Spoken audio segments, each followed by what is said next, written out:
أعوذ بالله من الشيطان الرجيم. بسم الله الرحمن الرحيم.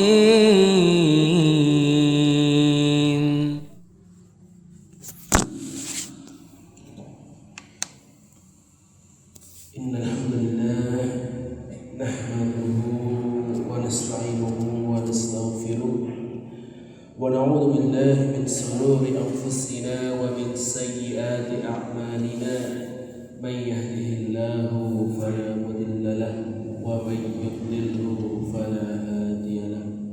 أشهد أن لا إله إلا الله وحده لا شريك له وأشهد أن محمدا عبده ورسوله. أما بعد فيا أيها المسلمون أوصيكم ونفسي بتقوى الله وطاعته فقد فاز من اتقى. فقال الله تعالى في القرآن العظيم: أعوذ بالله من الشيطان الرجيم. يا أيها الذين آمنوا اتقوا الله حق تقاته ولا تموتن إلا وأنتم مسلمون. وقال رسول الله صلى الله عليه وسلم: وشر الأمور محدثاتها فإن كل محدثة بدعة وكل بدعة ضلالة وكل ضلالة في النار. اللهم علمنا ما ينفعنا وانفعنا بما علمتنا وارزقنا علما نافعا وارنا الحق حقا وارزقنا اتباعه وارنا الباطل باطلا وارزقنا اجتنابه. أما بعد. Masyaallah muslimin rahimani wa rahimakumullah. Segala puji marilah kita selalu panjatkan kehadirat Allah Subhanahu wa taala atas segala macam nikmat yang telah Allah anugerahkan kepada kita semua. Mulai dari nikmat kesehatan badan kita, nikmat panjangnya umur kita, dan nikmat keluangan waktu kita. Dan yang lebih dari itu, yang paling utama adalah nikmat iman dan Islam dalam hati kita. Maka apapun nikmat yang sudah Allah berikan kepada kita harus kita syukuri walaupun itu sedikit. Sebagaimana perkataan Rasulullah SAW, "Malam yashkuril qalil, lam yashkuril kabir." Barang siapa yang tidak mensyukuri yang sedikit, maka ia akan sulit untuk mensyukuri yang banyak. Maka semoga kita menjadi hamba Allah yang selalu bersyukur dan dapat memanfaatkan nikmat yang Allah berikan kepada kita dalam ketaatan dan ketakwaan kepadanya. Salawat dan salam semoga selalu tercurahkan kepada junjungan kita, suri teladan kita, Nabiullah Muhammad sallallahu alaihi wasallam, kepada seluruh para sahabat, para tabi'in, para tabi'ut tabi'in, serta para ulama yang telah memberikan contoh yang baik kepada kita dan seluruh umatnya sampai hari kebangkitan kelak. Jamaah Jumat yang semoga dirahmati Allah Subhanahu wa taala. Allah Subhanahu wa taala telah menjamin kepada kita rezeki kita semua. Maka setiap makhluk yang ada di bumi ini itu Allah sudah janjikan rezekinya. Dan kita tidak akan meninggalkan dunia ini, kita tidak akan menjemput kematian sampai Allah sudah memberikan semua rezekinya kepada kita. Akan tetapi walaupun rezeki itu sudah dijamin, kadangkala rezeki itu terlambat datang. Allah tidak langsung memberikan rezekinya kepada kita. Kenapa? Karena kita melakukan beberapa hal yang bisa menghambat rezeki kita.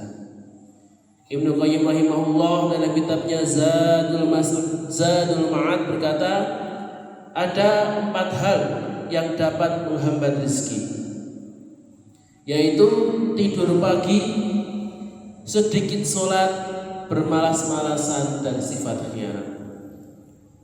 Jamaah sekalian Jumat yang dirahmati Allah Subhanahu wa taala. Yang pertama adalah tidur pagi. Kenapa kok tidur pagi ini menjadi penghambat rezeki? Karena waktu pagi adalah waktu yang penuh berkah. Dari sahabat Syahr al-Ghamidi radhiyallahu anhu, Nabi sallallahu alaihi wasallam bersabda, Allahumma barik li ummati fi bukuriha. Ya Allah, berikanlah keberkahan kepada umatku di waktu paginya. Maka apabila Nabi Muhammad ingin mengirim suatu pasukan, beliau selalu mengirimkannya pada pagi hari. Sahabat Sakhr sendiri yang meriwayatkan hadis ini adalah seorang pedagang. Dia biasa membawa barang dagangannya ketika pagi hari. Karena hal itu dia menjadi kaya dan banyak hartanya. Sedangkan di antara kita malah memanfaatkan waktu pagi kita dengan apa? Malah dengan malas dan enggan untuk bangun subuh. Tidak melaksanakan sholat. Kadang sampai bangun paginya itu sudah jam 6 atau jam 7 atau ketika matahari sudah meninggi. Itu yang paling parah. Atau yang sudah sholat subuh, ya, dia ikut berjamaah di masjid, tapi setelah subuh malah kembali lagi ke tempat tidur, kemudian tidur kembali. Padahal ketika sholat subuh sampai waktu syuruk, kira-kira sekitar 10 menit setelah matahari terbit, itu merupakan waktu yang sangat berkah. Rasulullah SAW bersabda, barang siapa yang sholat subuh berjamaah, kemudian berzikir dan membaca Al-Quran sampai waktu syuruk, kemudian melaksanakan sholat 2 rakaat, maka seperti mendapatkan pahala haji dan umrah yang sempurna, dan sempurna. Kemudian bagi orang-orang yang meninggalkan sholat subuh akan diancam dengan lepasnya dari jaminan Allah Ta'ala. Rasulullah SAW bersabda, man shalla subhi fahuwa fi dimmatillah. Barang siapa yang sholat subuh, maka ia berada dalam jaminan Allah. Fala yutallibannakum Allahu min dimmatihi syai'in fayudrikahu fayakubbahu fi nari jahannam. Oleh karena itu, janganlah menyakiti orang yang sholat subuh tanpa jalan yang benar. Jika tidak, Allah akan menyiksanya dengan menelungkupkannya di atas wajahnya dalam neraka jahanam. Inilah beberapa keutamaan yang Rasulullah sebutkan bagi orang-orang yang menjaga subuhnya. Minimal bisa bangun ketika adzan subuh. Lebih baik lagi bisa bangun sebelumnya. Dari jam 2 atau jam 3 itu sudah bangun, kemudian dilanjutkan dengan sholat tahajud. Kemudian berzikir dan baca Al-Quran sampai adzan subuh, dilanjutkan dengan sholat subuh berjamaah. Setelah sholat subuh tidak tidur lagi, tapi dilanjutkan dengan berzikir dan membaca Al-Quran di masjid sampai menjelang terbit. Itulah pagi yang berkah, pagi yang diridhoi oleh Allah Subhanahu wa Ta'ala. Bahkan termasuk sifat orang munafik adalah orang yang tidak suka dan menjauhi sholat subuh. Rasulullah bersabda, laisa sholata athqala 'alal munafiqin.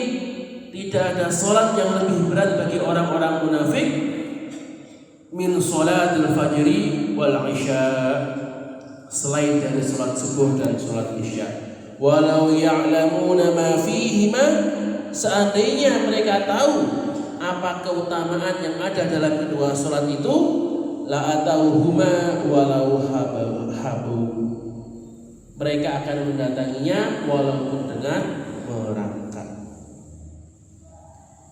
Kemudian yang kedua adalah sedikit sholat, karena sedikit sholat berarti kurang ketakwaannya.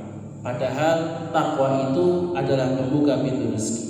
Allah berfirman dalam ayat At-Talaq ayat 2 dan 3, wa may yattaqillaha yaj'al lahu makhraja. Barang siapa yang bertakwa kepada Allah, maka Allah akan jadikan baginya jalan keluar. Wa yarzuqhu min haitsu la yahtasib.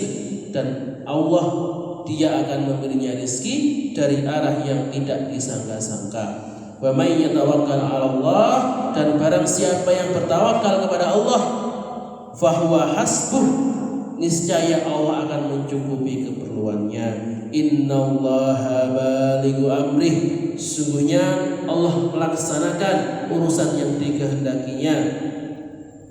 Qad ja'alallahu likulli syai'in qadara, sungguhnya Allah telah mengadakan ketentuan bagi segala sesuatu. Maka sholat ini adalah amalan yang paling utama setelah syahadat. Keimanan kita, ketakwaan kita pertama dinilai dari sholat kita. Jika sholat kita bagus, sholat kita baik di mata Allah, maka insya Allah seluruh amalnya akan ikut baik. Tapi kalau sholatnya buruk, sholatnya jelek, sering kosong-kosong, sering tidak jamaah, maka amal yang lain juga akan ikut jelek. Maka kalau kita merasa rezeki kita itu kok seret, ya, rasanya mencari nafkah itu susah, maka bisa jadi salah satunya adalah karena sholat kita yang masih belum bagus. Entah karena sholatnya yang masih sering tidak sholat, sholatnya masih belum genap, hanya duhur asar saja, atau duhur asar maghrib saja, atau yang sudah genap tapi belum jamaah, masih di rumah atau di tempat yang lain, bukan di masjid, atau yang sudah jamaah tapi jamaahnya masih sering masbuk, atau yang tidak masbuk tapi masih belum khusyuk. Maka insya Allah ketika kita memperbaiki sholat kita, Allah pun akan memperbaiki rezeki kita. Ma'asyiral muslimin rahimani wa rahimakumullah.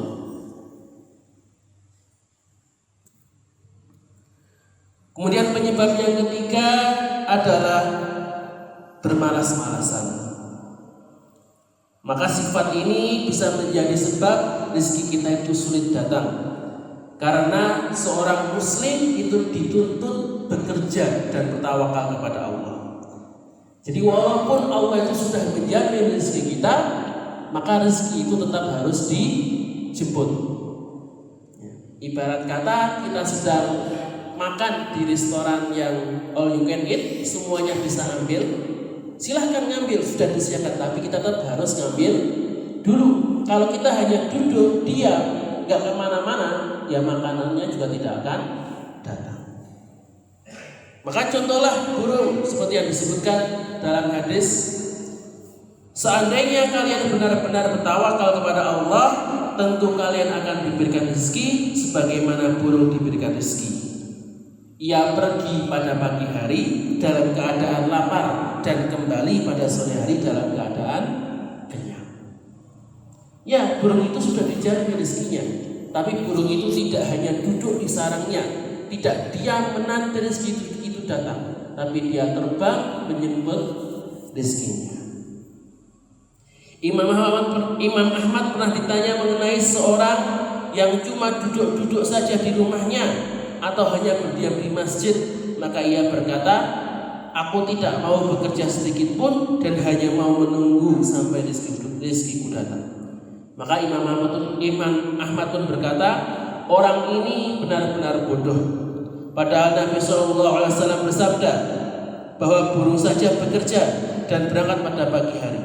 Para sahabat Nabi pun berdagang dan bekerja dengan hasil kurma mereka. Merekalah sebaik-baik teladan. Jadi tidak boleh kita beralasan karena ibadah, karena sholat, karena berdakwah kemudian sampai malas bekerja. Jadi dari sini menjadi dalil bahwa kita itu tidak boleh bermalas-malasan, ya, tapi harus rajin bekerja. Dari Abu Hurairah radhiyallahu anhu, Nabi SAW bersabda, tidaklah para hamba berada di pagi hari, di dalamnya ada dua malaikat yang turun. Salah satunya berkata, ya Allah, berilah ganti kepada orang yang sedang berinfak, dan yang lain mengatakan, ya Allah, berikanlah kebangkitan kepada orang-orang yang pelit. Dan di sini termasuk infak adalah orang yang menginfakkan hartanya kepada keluarganya. Dia bekerja keras, membanting tulang, mencari nafkah untuk memenuhi, untuk memberi makan keluarganya. Dan penyebab yang keempat adalah sifat tidak amanah. Kenapa? Karena ini menjadikan orang itu sulit percaya. Kalau orang sudah sulit percaya, bagaimana bisa mendapatkan pekerjaan? Bagaimana bisa mendapatkan tanggung jawab? Maka kalau kita menjadi pekerja, jadilah pekerja yang amanah. Disuruh apa kita jalankan, dipercaya dengan apa kita pegang. Disuruh megang buku kas, maka uangnya tidak pernah hilang. Disuruh menjadi penjaga gudang, maka barangnya tidak pernah hilang. Maka ketika kita menjadi orang yang amanah, orang akan mudah percaya. Kemudian ketika orang sudah percaya, kita akan diberi tanggung jawab yang besar. Tapi kalau sudah khianat, tidak ada lagi orang yang percaya, ya sudah. Gimana caranya kita mendapatkan pekerjaan? Dan ketahuilah bahwa sikap khianat ini juga merupakan salah satu sifat dari orang munafik. Dari Abu Hurairah radhiyallahu anhu, Nabi sallallahu alaihi wasallam bersabda, "Ayatul munafiqina salas." Tanda-tanda orang munafik itu ada 3. Idza hadatsa kadzaba. Jika ia berbicara, maka ia berdusta. Wa idza wa'ada akhlafa. Jika ia janji, ia mengingkarinya. Wa idza tumina khana. Dan jika diberi amanat, dia ingkar. Dan termasuk di sini pula ya, bahwa sifat tidak amanah adalah orang-orang yang tidak melunasi utangnya. Kalau memang kita punya utang kepada orang lain, itu wajib dilunasi, karena utang ini nanti akan menyusahkan kita di akhirat. Dari Ibnu Umar radhiyallahu anhu, Nabi sallallahu alaihi wasallam bersabda, barang siapa yang mati dalam keadaan masih memiliki hutang 1 dinar, maka hutang tersebut akan dilunasi dengan kebaikannya di hari kiamat. Bahkan hutang ini bisa menjadi penghalang orang untuk masuk ke dalam surga. Orang yang syahid mati di medan perang, mengorbankan jiwa dan raganya, mengorbankan seluruh hartanya, itu akan langsung masuk surga. Kecuali kata Rasulullah, orang-orang yang masih punya hutang. Jadi jangan meremehkan hutang. Sesedikit apapun, walaupun 5.000, 2.000, 5.000, jangan sampai hutang ini akan membebani kita di hari kiamat kelak. Ma'asyiral muslimin rahimani wa rahimakumullah. Maka marilah ya, kita mengoreksi diri kita, memuhasabah diri kita. Masihkah dari 4 sifat ini yang masih melekat dalam diri kita? Apakah kita masih sering ketinggalan sholat subuh, masih sering tidur pagi, masih sering bermalas-malasan, masih sering meninggalkan sholat kita, atau masih susah untuk menjaga amanah? Kalau masih, maka mulailah dari sekarang, dari diri kita untuk memperbaiki dirinya masing-masing. Jangan sampai ya, karena kejelekan kita tadi Allah itu menghambat rezeki kita.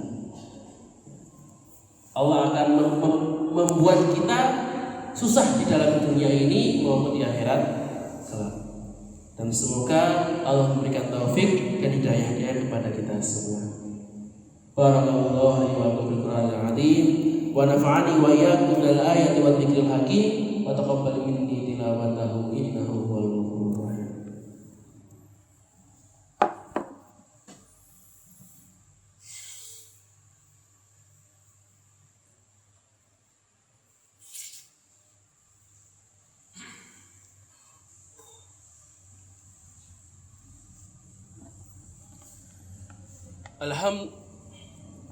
Alhamdulillah wa kafa wa usalli wa usallimu ala rasulihil mustafa wa ala alihi wa ala ashabihi ahlil wafa.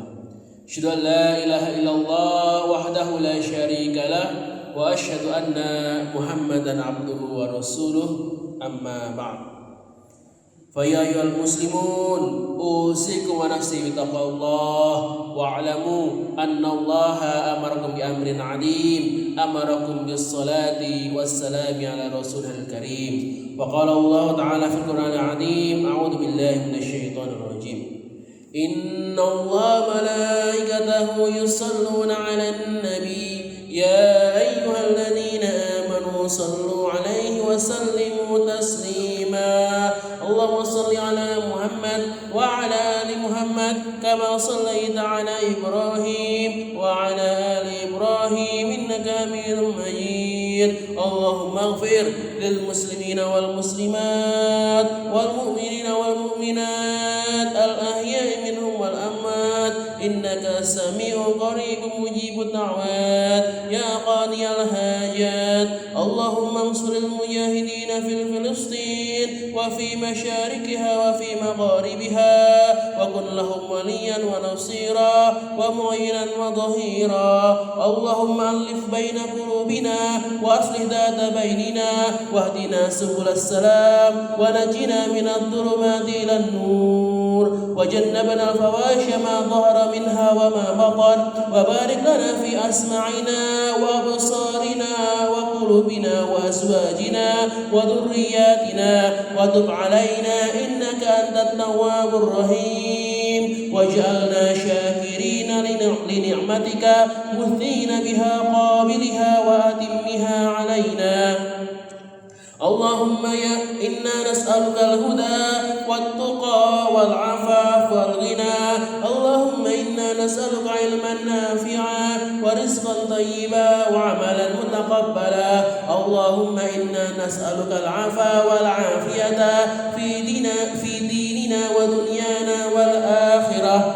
اللهم أكفلنا بحلالك عن حرامك وأغننا بفضلك عمن سواك اللهم أحسن عاقبتنا في الأمور كلها وأجرنا جزي الدنيا وعذاب الآخرة يا مقلب القلوب ثبت قلوبنا على دينك ربنا ظلمنا أنفسنا وإن لم تغفر لنا وترحمنا لنكونن من الخاسرين ربنا هب لنا من أزواجنا وذرياتنا قرة أعين واجعلنا للمتقين إماما ربنا اغفر لنا ذنوبنا وذنوب والدينا وارحمهما كما ربيانا صغارا ربنا آتنا في الدنيا حسنة وفي الآخرة حسنة وقنا عذاب النار وقنا عذاب النار وقنا عذاب النار سبحان ربك رب العزة عما يصفون وسلام على المرسلين والحمد لله رب العالمين آمين آمين يا رب العالمين عباد الله إنه لا يأمر بالعدل والإحسان وإيتاء ذي القربى وينهى عن الفحشاء والمنكر والبغي يعظكم لعلكم تذكرون واذكروا الله العظيم يذكركم ولذكر الله أكبر أقيموا الصلاة سبحان ربك رب العزة عما يصفون وسلام على المرسلين والحمد لله رب العالمين صدق الله العظيم.